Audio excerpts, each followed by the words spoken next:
Right now, we are counting down to the midterm election. It's 35 days until the polls open, and we're exactly 1 week away from the voter registration deadline.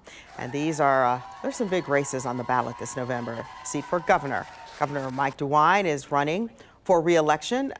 Democrat Nan Whaley, who is the former mayor of Dayton, is challenging him. And then there's the U.S. Senate. The seat that was held by Rob Portman is now up. We've got Congressman Tim Ryan, who's a Democrat, locked in a dead heat race with Republican J.D. Vance. Again, that's for a seat in the U.S. Senate. School levies also big on the ballot this year. Many districts are requesting funding for improved facilities and resources. 10 TV's Ashley Bornanson talked with several districts on the importance of these levies. And Ashley, they count on these elections.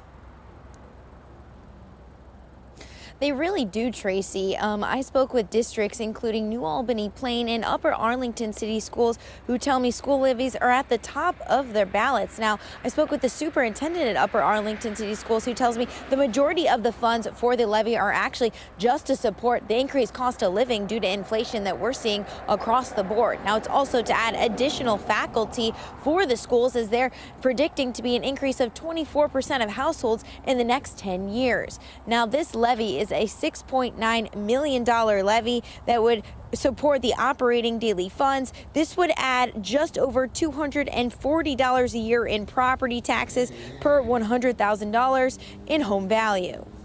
When you think about the levy we have on the ballot, it's going to cover the continuing need to just cover rising costs due to inflation. And it's also going to cover adding the teachers we need to add to deal with our rising enrollment.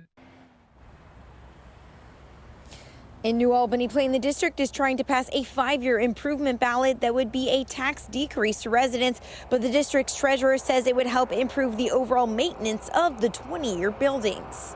It is for heating and cooling, safety, security measures, school buses, facility infrastructure needs, and then technology needs.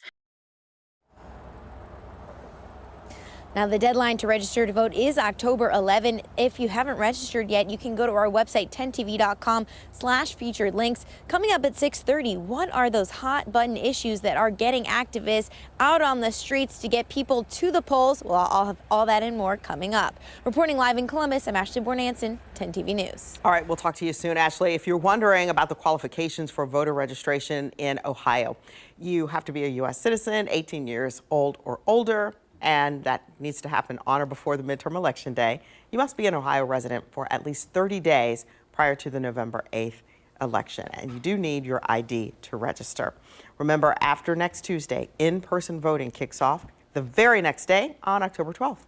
If you're sending in an absentee ballot, it must be postmarked by November 7th.